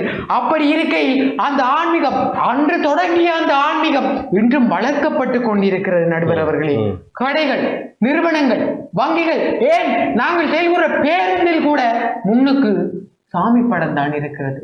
அப்படி என்றால் அந்த இளம் தலைமுறை அந்த ஆன்மீகம் எப்படி தளர்கிறது என்று எனக்கு விளங்கவில்லை. வளர்ந்து கொண்டுதான் இருக்கிறது. பாடசாலையை மையப்படுத்தி ஆன்மீகம் நடைபெறுகிறது. வாரந்தோறும் தேவாரங்கள் இடம்பெறுகின்றன. வெள்ளிக்கிழமையில் பெரிய புராணம் இடம்பெறுகிறது. அப்படி இருக்கை இன்றும் அந்த இளம் தலைமுறையினரே ஆன்மீகம் வளர்ந்து கொண்டுதான் இருக்கிறது. எப்படி வளரவில்லை என்று நீங்கள் கூறுகிறீர்கள்? இந்து இளைஞர் சங்கம், இந்து வாலிபர் சங்கம், இந்த யுவதிகள் சங்கம் என்று இளைஞர்களை ஆன்மீக ரீதியில் செலுத்த வேண்டும் என்பதற்காக எத்தனையோ பல அமைப்புகள் செயற்பட்டுக் கொண்டிருக்கின்றன. ஆகவே ஆன்மீகம் என்றும் நடைபெற்றுக் கொண்டு, நடுவர் அவர்களே, ஆண்களுடைய நமஸ்காரம் அட்டாங்க நமஸ்காரம், பெண்களுக்கு பஞ்சாங்க நமஸ்காரம். நல்லூர் தேர் திருவிழாவுக்கு சென்று பாருங்கள். தேருக்கு பின்னால் எத்தனை ஆண்கள், இளைஞர்கள் இன்று அட்டாங்க நமஸ்காரம் பின்பற்றுகிறார்கள் என்று. ஆன்மீக ஈடுபாடு இல்லை எனில் அந்த நமஸ்காரம் என்று நாங்கள் மறந்திருப்போம். அதை அங்க பிரதட்சை பிரதட்சை அடிப்பது என்று கூறுவார்கள். ஏன் யுவதிகள் கற்பூர சட்டிகளை ஏந்துகிறார்கள் நடுவர் அவர்களே? அப்படி என்றால் ஆன்மீக ஈடுபாடு என்று இல்லை என்று எவ்வாறு கூறுகிறார்கள்? பஜனை, காவடி என்று எத்தனையோ பல நல்லூர் கோயில் பாதையிலேயே நாங்கள் உதாரணமாக கொள்ளலாம். சுவாமி நூக்கு எத்தனை பேர் அடிபடுகிறார்கள் நடுவர் அவர்களே, தேரிலுக்கு எத்தனை பேர் அடிபடுகிறார்கள், தேர் படம் கூட தெரிகிறது இல்லை என்றால் அப்படி கைகள் அங்கே சிதறண்டு போயிருக்கின்றன. அப்படிப்பட்ட இன்றைய இளம் தலைமுறை ஆன்மீக ஈடுபாடானது அங்கு வளர்ந்து கொண்டிருக்கின்றது என்று இவர் எதிர்த்தரப்பு கூறியிருந்தார். தொடக்கும் போதே சிவசக்தி சிவசக்தி அம்மா சிவசக்தி என்று அவர் கூட தொடக்கும் போது சிவசக்தி என்று தானே தொடங்குகிறார். அப்படி என்றால் அந்த இளம் தலைமுறையில் கூட ஆன்மீகம் இருக்கிறது நடுவர் அவர்களே குறிப்பிட்டார். சாமி தூக்க பிரச்சனை என்று இனிமேல் மக்களுடைய அடையாளமே அந்த ஏரி என்று சொல்லப்படுகின்ற அந்த பின்னான் அந்த கட்டியாக சுவாமி தூக்கி தூக்கி தூக்கி தூக்கி அவர்களுக்கு பின்னான் முதுகில் ஒரு ஏரி என்று சொல்லப்படுகிற கட்டி வந்தது. இன்றைக்கு மீனவருடைய அடையாளம் என்னன்னு கேட்டால் அந்த ஏரியைத்தான் சொல்லுகிறார்கள் மக்கள். அது மட்டுமல்லாது நேற்று கூட உதயன் பத்திரிகை நடுவர் அவர்களே வவுனியா சுத்தானந்த கலைகலாச்சார அரங்கு இது ஒரு இளைஞருக்கும் ஒரு யுவதிக்கும் கலை ஆன்மீக விருதை வழங்கி இருந்தார்கள். இத்துடன் என்னுடைய விவாதத்தை நிறைவு செய்து கொள்கின்றேன். கோபுரத்தினுடைய கலசத்தில் லட்சமிடும் காக்கைகள் ஆன போதும் சாமிக்கு வருவதில்லை கோபங்கள். நான் ஏதாவது தவறுதலாக கூறியிருப்பின் நடுவர் அவர்களும் எதிர்த்தரப்பு வாதிகளும் மன்னித்துக் கொள்ளுமாறு வேண்டிக் கொண்டு இத்துடன் என்னுடைய வாதத்தை நிறைவேற்றிக் கொள்கிறேன். நன்றி. டிதுசன் பல அன்றாடம் தான் அவதானித்த பல சம்பவங்களை சொல்லி இது எல்லாம் ஆன்மீகம் அல்லவா என்று அவர் குறிப்பிடுகிறார். தான் பயணம் செய்கிற பஸ்ஸிலே முன்னாலே சுவாமி படம் வைத்து விளக்கு கொடுத்து இருக்கிறார்கள், அதாவது மின்சார ஒளியை ஏற்றி இருக்கிறார்கள், அதைவிட சாம்பிராணி குச்சி கொளுத்தி இருக்கிறார்கள். பாடசாலையிலே காலையிலே ஆன்மீக சிந்தனையோடு தானே பாடசாலையை ஆரம்பமாகிறது. எனவே இளையோர் மத்தியிலே இப்படியான செயற்பாடுகள் எல்லாம் இருக்கிற காரணத்தால் ஆன்மீகம் வளர்கிறது தானே என்கிறார் அவர். இதற்கெல்லாம் இந்து கல்லூரியினர் தான் பதில் சொல்ல வேண்டும். அந்த கல்லூரி அணி சார்ந்து தரம் 5 புலமை பரிசில் பரீட்சையிலே ஒரு காலத்திலே ஜப்பானுக்கு போய் வந்தவர் திகழ் ஒளி பவன். யாழ்ப்பாணம் இந்து கல்லூரியிலே தரம் 11 வகுப்பிலே கல்வி பயில்கிறார் திகழ் ஒளி பவன். அவர் என்ன சொல்கிறார் பார்ப்போம். இன்று இன்ஸ்டாகிராம் ரீலுக்காக அரோகரா என்று கூறி கூறி நான் கந்தபக்தன் என்று சொல்லிவிட்டு அடுத்த நாள் கட்டிய வேட்டியை மடித்து கட்டி அதை கிழித்து ஒரு அரை காய்ச்சட்டை போல் போட்டுக்கொண்டு ஐஸ் அடித்துக் கொண்டு 50 கிலோ மோட்டார் சைக்கிளில் உருட்டிக் கொண்டு செல்பவர்கள் தான் எங்களுடைய இளைஞர்கள். அந்த இளைஞர்கள் சார்பாக அவர்கள் திருந்த வேண்டுமே என்கின்ற ஒரு நோக்கத்திலே இந்த விவாதத்துக்கு வந்திருக்கின்றேன். அனைவருக்கும் வணக்கம். அந்த வகையிலே எங்களுக்கு வழங்கப்பட்டிருக்கிற தலைப்பானது இன்று இளைஞர்கள் மத்தியிலே ஆன்மீக ஈடுபாடு தளர்ந்து வருகின்றது என்பதுதான். ஆகவே நான் முதலில் இருந்து வருகின்றேன். எங்களுடைய அண்ணா நாங்கள் முதலாவது இவர்களுடைய வாதத்திலே இருக்கின்ற மிக பிரதானமான பிழை என்னவென்றால், நாங்கள் ஆன்மீகம் என்பது என்னவென்றால் ஒரு ஆன்மாவினை நன்மைப்படுத்துகின்ற செயற்பாடுகள் என்று குறிப்பிட்டிருந்தோம். ஆனால் இவர்கள் நீங்கள் நடுவர் அவர்களே ஏற்கனவே கூறியிருந்தீர்கள் மதம் என்பது ஒரு தனிப்பட்ட சமயம் சார்ந்தது என்று. ஆகவே இவர்கள் வெறுமனவே மதம் சார்ந்து அந்த மதத்தினுடைய கலாச்சார பண்பாடுகள் சார்ந்து மாத்திரமே கதைத்திருந்தார். அத்தோடு என்னுடைய முதலாம் அண்ணாவில் இருந்து வருகின்றேன். அவர் இந்த நிகழ்ச்சிக்கு வரும் முதலாவது என்னிடம் கதைத்திருந்தார். தம்பி, நீ விவாதம் செய்ய போகிறாயா? நான் சொல்லுகிறேன், இன்றைய இளைஞர்கள் ஈடுபாடு இல்லாமல் எவ்வாறு இருக்கின்றார்கள், பற்பல பசைகளை பூசிக்கொண்டு மோட்டார் சைக்கிளை தூக்கி கொண்டு திரிகிறார்கள் என்று. ஆக அவர்கள் இருக்கிறதிலே மிகப்பெரிய கஷ்டமான விடயம் என்னவென்றால் ஒரு விடயத்தை மறைத்து அதை ஒரு உண்மையை மறைத்து பொய்யாக கூறுவதுதான் இருக்கிறதிலே கஷ்டமான விடயம். ஆகவே அவர்கள் என்னிடமே கேட்டிருந்தார்கள், எனக்கு ஆதங்கமாக இருக்கிறது, இப்படியெல்லாம் எங்களுடைய இளையோர்கள் கெட்டுக்கொண்டிருக்கின்றார்கள் என்று சொல்லியிருந்தார். ஆக அவர்களுக்கு அந்த ஆதங்கம் இருக்கின்ற பொழுது எவ்வாறு வளர்கின்றது என்பதனை நாங்கள் கேள்வி எழுப்பலாம் என்று நினைக்கின்றேன். அடுத்ததாக பாருங்கள், இவர்கள் வந்தவுடனே நாங்கள் மிக பிரதானமாக எடுத்துக்கொண்ட விடயம் சமூக சீர்கேடுகள். இந்த சமூக சீர்கேடுகள் இந்த யாழ்ப்பாண பிரதேசத்திலே வேரூன்றி இருக்கின்றது என்றால் அதற்கு காரணம் ஆன்மீக ஈடுபாடு இல்லை என்பதை கேள்வி எழுப்பி இருக்க அவர்களுடைய இரண்டாம் விவாதி அந்த சமூக ஊடகங்களை வெறுமனவே ஒரு சொல்லால் தொட்டுவிட்டு சென்று விட்டார். காரணம், அவர்கள் சமூக சீர்கேடுகள் என்கின்ற விடயப்பரப்பிற்குள் இறங்கினால் அவர்கள் மாட்டி விடுவோம் என்கின்ற பயம்தான். இன்று கேளுங்கள், இன்று மூவரும் வந்திருந்தார்கள். மூவரும் நல்லூர் கந்தனின் பக்தர்களோ என்னவோ தெரியவில்லை. மூவரும் நல்லூரை பற்றி கதைத்திருந்தார்கள். நல்லூரிலே நாங்கள் சாமி காவுகின்றோம், நல்லூருக்கு பின்னாலே நாங்கள் அங்க பிரதிஷ்டை செய்கின்றோம் என்றெல்லாம் கூறியிருந்தார். இன்று எத்தனையோ ஊர்கோயில்கள் இருக்கின்றன, வெறும் காடுகளாக தேர் இழுப்பதற்கு ஆட்கள் இல்லாமல் சும்மா கிடக்கிறது. அந்த கோயில்களிலே தேர் இழுப்பதற்கு ஆட்கள் இல்லை. ஆக நீங்கள் வெறுமனவே நல்லூர் என்கின்ற விடயத்தை மட்டும் வைத்துக் கொண்டு மிச்சம் இருக்கின்ற 999 கோயில்களை நீங்கள் மறந்து விட்டீர்கள். அடுத்ததாக பாருங்கள், எங்களுடைய அவர் கூறியிருந்தால் எங்களுடைய தேடல்கள் ஆன்மீகம் சார்ந்து போகின்றது. நான் கேட்கின்றேன், இலங்கையில் அதிகமான தேடல்கள் எதை நோக்கி போகின்றது என்று. அதை தொலைக்காட்சியிலே எனக்கு சொல்ல வெட்கமாக இருக்கின்றது. காரணம், எங்களுடைய இளைய சமுதாயத்தினுடைய தேடல்கள் எங்கே போய் கொண்டிருக்கின்றது என்பதுதான் இங்கே மிகப்பெரிய பிரச்சனை. ஆக ஆன்மீக வளர்ச்சி இல்லை என்பதுதான் இங்கே பிரச்சனையாக இருக்கிறது. நான் உங்களுக்கு ஒரு கேள்வி கேட்கின்றேன். நீங்கள் உதயன் பத்திரிகையிலே அந்த கோயிலே நாங்கள் இவ்வாறெல்லாம் செய்திருந்தோம் என்று கூறியது. அதே உதயன் பத்திரிகையில் தலைப்பு செய்தியாக வந்த விடயத்தை நான் சொல்லுகின்றேன். குறிப்பிட்ட மாவட்டத்திலே நேற்று 3 கிலோ ஐஸ் போதைப் பொருளுடன் 4 பேர் பிடிபட்டிருக்கின்றார்கள். ஆக நீங்கள் போதைப் பொருளையும் உங்களுடைய சமூக சீர்கேடுகளை நீங்கள் விட்டுவிட்டீர்கள். வெறுமனவே கோயில் கட்டுவதிலும் எங்கேயோ ஒரு மூலையில் பத்திரிகையிலே கட்டம் போட்டு இடப்பட்டிருக்கின்ற அந்த செய்தியை தூக்கி கொண்டு வந்து எங்களுடைய இளைஞர்கள் பாருங்கள், நாங்கள் எல்லாரும் ஒன்றாக தேர் இழுக்கின்றோம், நாங்கள் எல்லோரும் ஒன்றாக சாமி தூக்கின்றோம், ஆகவே ஆன்மீகம் வளர்ந்து விடுகின்றது என்று மதம் சார்பாக கழித்துக் கொண்டிருந்தார்கள். இன்று நாங்கள் எங்களுடைய வாதம் எவ்வாறாக இருந்தது என்றால், அடிப்படை பண்பாடுகளே இங்கே சீர்குலைந்து விட்டது, எங்களுடைய வாழ்க்கை போலித்தனத்துக்கு சென்று கொண்டிருக்கின்றது என்பதை சார்ந்து கதைத்திருந்தோம். ஒரே ஒரு விடயம் என்னுடைய அண்ணா கூறியிருந்தார், யாழ் இந்து கல்லூரி மாணவர்கள் தென்னாடு பத்திரிகைகளை எல்லாம் வெளியிடுகின்றார்கள்.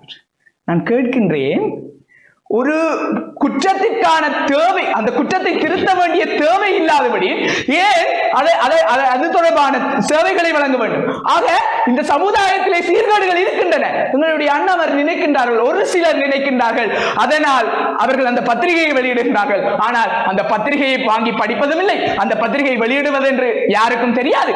இவ்வாறு இருக்கின்ற பட்சத்தில் எவ்வாறு நீங்கள் ஆன்மீக வளர்ச்சி இருக்கின்றது என கூறுகின்றீர்கள்? அடுத்ததாக இன்று எங்களுடைய பார்வையானது வெறுமனே கல்வி நோக்கி சென்று கொண்டிருக்கின்றது. ஆன்மீகத்தை நாங்கள் விடுத்துவிட்டு வேறு வேறு விடயங்களுக்கு சென்று கொண்டிருக்கின்றோம். அதனால் தான் நாங்கள் சமூக ஊடகங்களையும் தொழில்நுட்பம் சார்ந்து எங்களுடைய காலையிலிருந்து இரவு வரை போலியான வாழ்க்கைக்குள் மூழ்கி கிடந்து கொண்டிருக்கின்ற எங்களுக்கு எவ்வாறு இந்த ஆன்மீகம் வளர்ச்சி கைகூடும்? ஒரு சமுதாயத்திலே சமூக சீர்கேடுகள் நிறைந்து கொண்டிருக்கின்றது என்றால் அங்கே ஆன்மீகம் இல்லை என்பதுதான் பொருள். ஆன்மீகம் இருந்திருந்தால் இன்று இலங்கை இன ஒற்றுமை மிகுந்த ஒரு நாடாக, மிகச்சிறந்த நாடாக உலகிலே வலம் வந்து கொண்டிருந்திருக்கும் என்பதுதான் நிதர்சனமான உண்மை. ஆகவே இலங்கையிலே இல்ல, மொத்தமாக ஒட்டுமொத்த இளைஞர்கள் மத்தியிலே அது தளர்ந்து கொண்டு செல்கின்றது. எனக்கு கூறி விடைபெறுகின்றேன். நன்றிகளாய். யாழ்ப்பாணம் இந்து கல்லூரி மாணவர்களோடு தென்னாடு பத்திரிகை தொடர்புடையது என்பது பற்றியெல்லாம் பேசினார்கள். அது என்னமோ உண்மைதான். அதாவது தென்னாடு செந்தமிழ் ஆகம மடம், அதனூடாகத்தான் அந்த பத்திரிகை வெளிவருகிறது என்பது இங்கே நான் சேர்த்து கொள்ள வேண்டிய தகவல். ஆனால் மிக குறிப்பாக இந்த ஆன்மீக சஞ்சிகை சார்ந்து அல்லது பத்திரிகை சார்ந்து பேசுவதென்றால், சைவ பரிபாலன சபையாரால் வெளியிடப்பட்ட இந்து சாதனம் பற்றி நீங்கள் முதலிலே பிரித்தாக வேண்டும். சைவ பரிபாலன சபைதான் இந்து கல்லூரி சங்கம் சபை உருவாவதற்கு அடித்தளமிட்டிருக்கிறது. அதனூடாகத்தான் இங்கே இருக்கக்கூடிய நீங்கள் பேசுகிற எல்லோரும் இந்து கல்லூரி சார்ந்தவர்களாக இருக்கிறீர்கள். இந்த இந்து கல்லூரிகள் உருவாவதற்கு இந்து கல்லூரி சபை அதுதான் காரணமாக இருந்திருக்கிறது. எனவே இது பற்றிய வரலாற்றை, ஒரு தெளிவை நீங்கள் பெற்றுக்கொள்ள வேண்டும். இலங்கையிலே முதலாக சமயத்திற்காகத்தான் பத்திரிகைகள் உதயமாகி இருக்கின்றன. முதலாக தமிழிலே வெளிவந்த இலங்கை பத்திரிகை மார்னிங் ஸ்டார் என்கிற உதய தாரகை என்கிற பத்திரிகை. இது கிறிஸ்தவ சமயத்தை பிரசாரப்படுத்துவதற்காக வந்த பத்திரிகை. அதே போல முஸ்லிம் நேசன், அது இஸ்லாமிய சமயத்தை பிரசாரப்படுத்த வந்த பத்திரிகை. அதே போல இந்து சாதனம், ஹிந்து ஓகன், அது சைவ சமயத்தை பிரசாரப்படுத்துவதற்காக வந்த பத்திரிகை.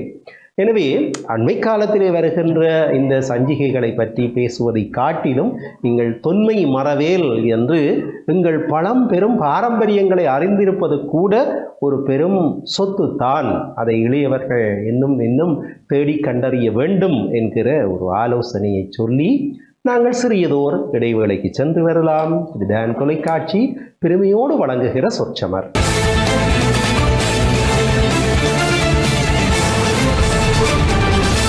இடைவெளியை தொடர்ந்து மீண்டும் சந்திக்கிறோம்.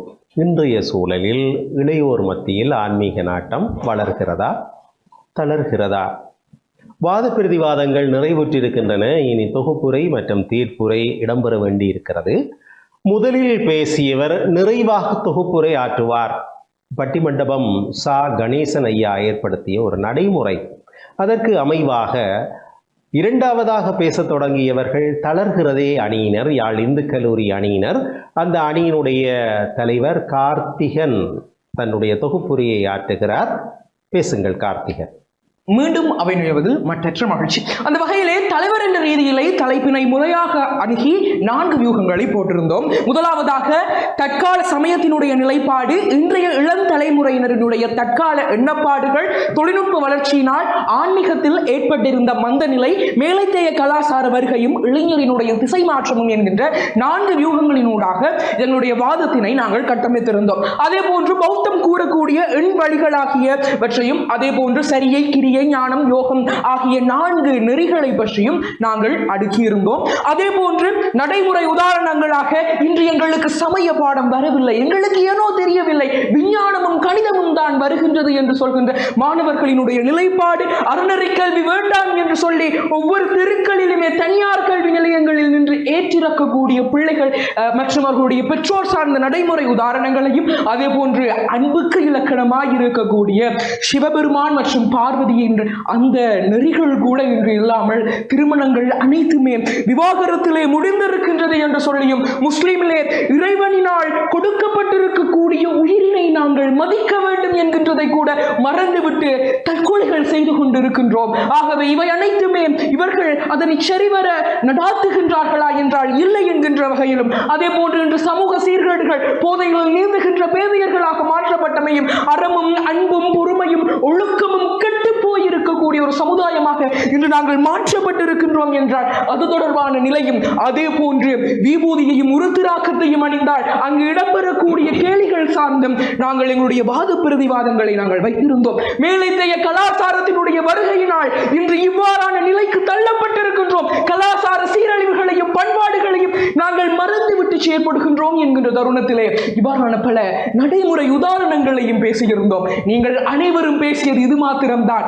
நீங்கள் ஒரு கோயிலை பற்றி பேசினால் நாங்கள் மீதியாக இருக்கின்ற 999 கோயில்களை பற்றி பேசுகின்றோம். இப்பொழுது சொல்லுங்கள், எந்த பக்கம் நியாயமாக இருக்கின்றது? நீங்கள் அனைவருமே முகநூல்களில் பதிவிடுவதற்காக பயன்படுத்துகின்ற ஆயுதமாக பயன்படுத்தினால் அறிவியலினுடைய குழந்தைகளாக இருக்கின்ற உங்களினால், இந்த இளம் தலைமுறையினால் எதுவுமே செய்ய முடியாது. இதனால் ஒரு படி குறைந்து கொண்டுதான் செல்கின்றது என்று கூறி விடைபெற்று செல்கின்றேன். நன்றி, வணக்கம். தொடர்ந்து நிறைவாக தொகுப்புரையாற்றுவதற்காக விஷ்ணு ஜென்.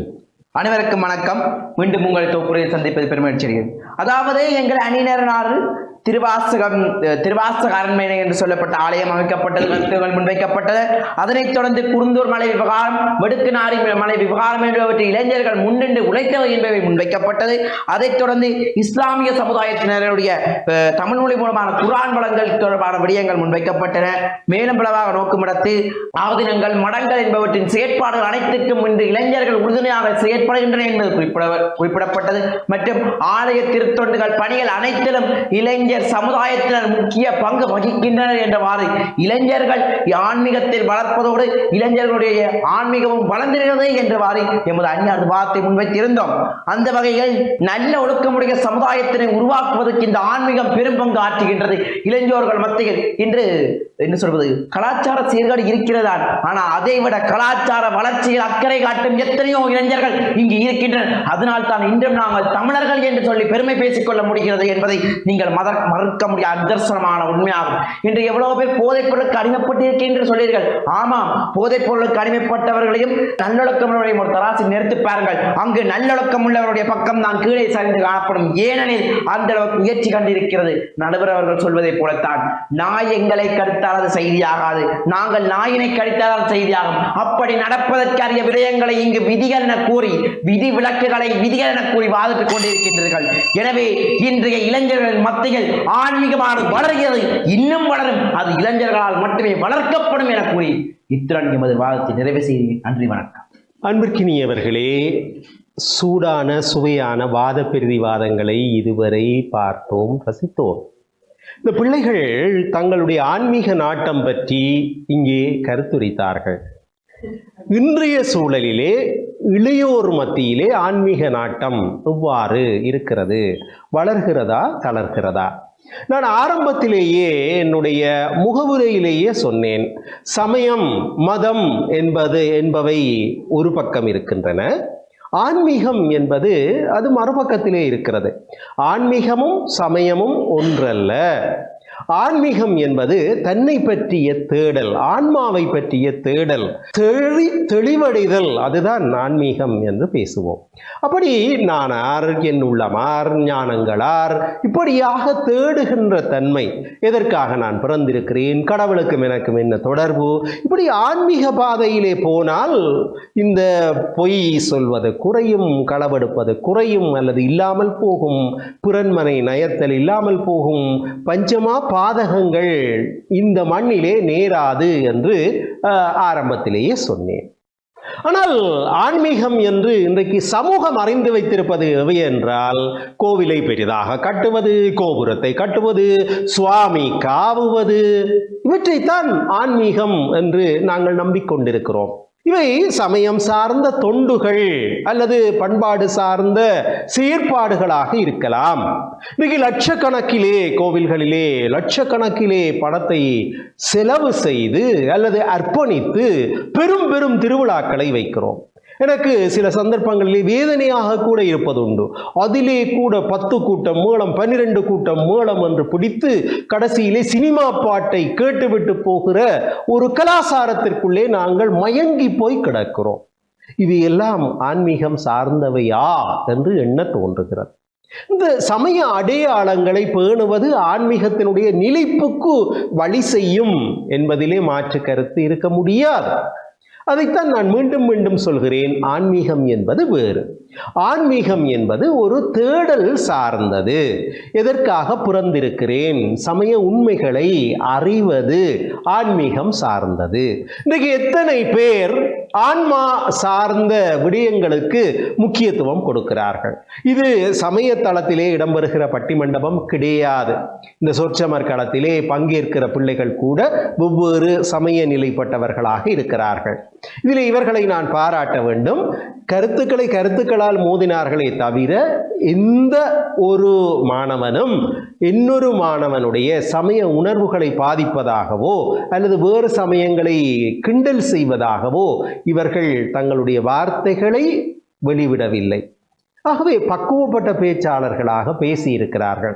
அதற்கு நான் முதலிலே இவர்களை பாராட்ட வேண்டும். இதற்கும் அப்பால் இந்த ஆன்மீக நாட்டம் என்று வருகிற பொழுது வெறும் கோவில் கட்டுவது அல்லது சுவாமி காவுவது அல்லது அன்னதானம் கொடுப்பது, இது எல்லாம் ஆன்மீகம் சார்ந்தவை என்று அடையாளப்படுத்துவது பொருத்தப்பாடானது அல்ல. அப்படி என்றால் என்ன என்று கேட்டால், மறுபுறத்திலே இன்றைக்கு ஆன்மீக நாட்டம் அதனுடைய குறிகாட்டிகளாக நான் சிலவற்றை சொன்னேன்.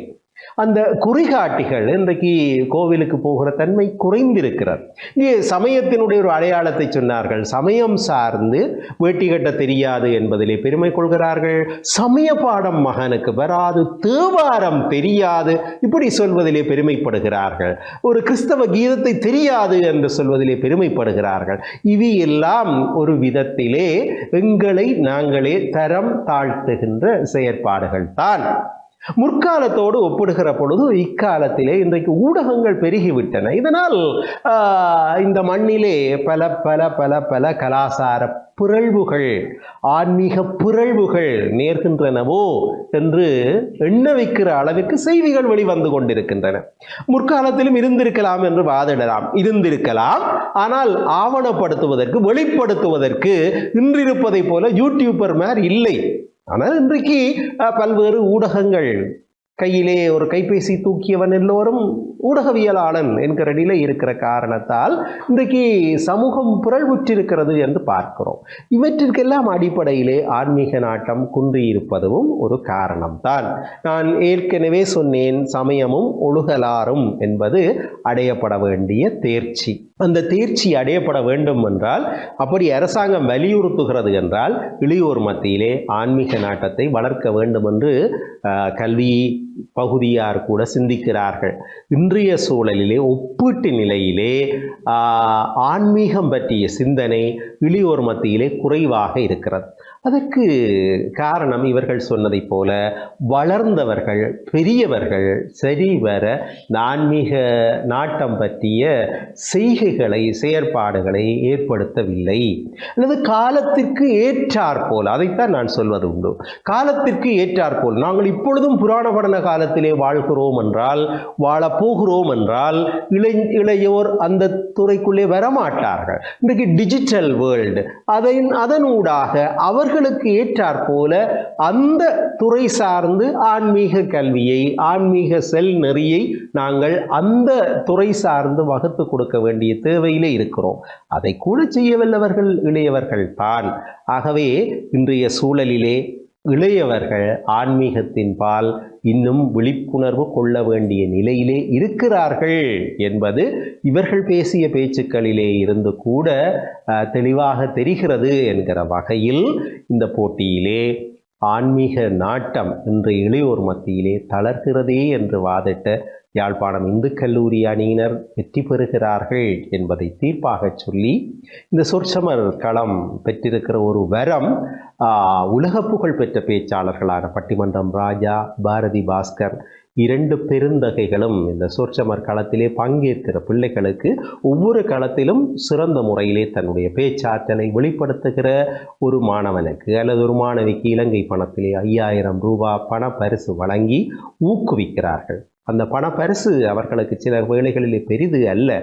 அப்படி தருகிற மனம், அதுவும் உலக புகழ் பெற்ற 2 ஆளுமைகள் தருகிற பரிசு மிகவும் பெருமைக்குரியது. இன்று அந்த பரிசை பெறப்போபவர் யார் என்றால், இங்கே இந்த களத்திலே தீர்க்கமாக தன்னுடைய வாதத்தை முன்வைத்த யாழ்ப்பாணம் இந்து கல்லூரியினுடைய அணித்தலைவர் கார்த்திகன் அந்த பரிசை பெறுகிறார். வாருங்கள் கார்த்திகன்.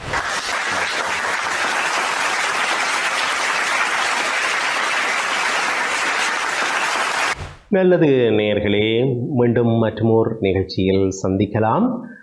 சொற்சமர் நிகழ்ச்சியின் நிகழ்ச்சி தயாரிப்பாளர் டான் தொலைக்காட்சியின் மனிதவள முகாமையாளர் செல்வச்சந்திரன், படப்பிடிப்பு மற்றும் படத்தொகுப்பில் உதவுகிற விபீஷன் குழுவினர் அத்தனை பேருக்கும் நன்றி கூறி மற்றொரு நிகழ்ச்சியில் சந்திக்கும் வரை வணக்கம் கூறி விடை கொள்கிறேன். நன்றி, வணக்கம்.